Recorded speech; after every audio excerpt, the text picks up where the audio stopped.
Welcome to this video on information theory.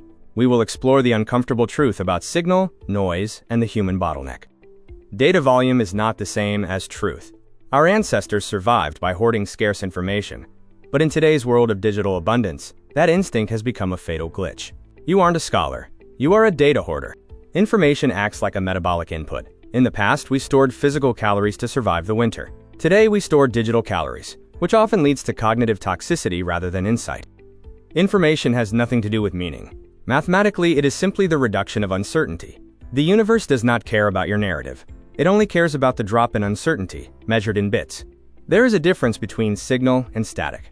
Signal reduces uncertainty and changes behavior. Static is infinite, consisting of opinions and outrage that only reinforce existing biases.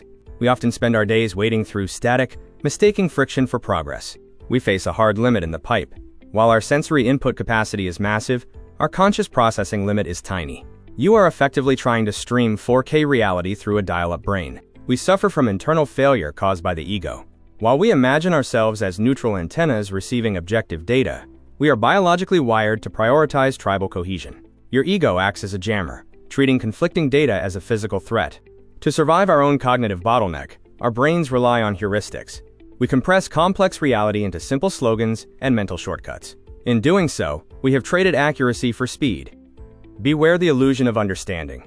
Familiarity, recognizing a label, is not the same as comprehension.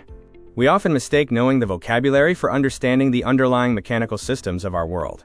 Zooming out 4 billion years, evolution is a blind, brute force search algorithm.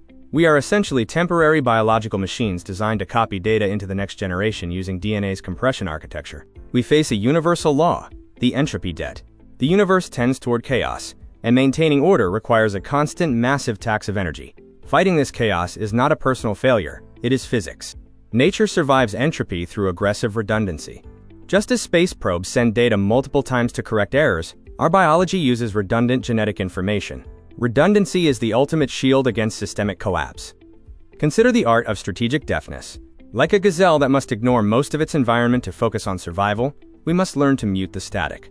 Do not let social guilt trick you into consuming infinite noise.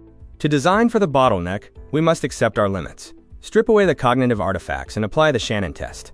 If an input does not mathematically reduce uncertainty, delete it. Optimize for the bottleneck or drown in the bandwidth. Finally, embrace the void. Signal only exists in low entropy pockets. You must create silence, because only in the empty void can the actual signal finally speak. Reflect on your input diet.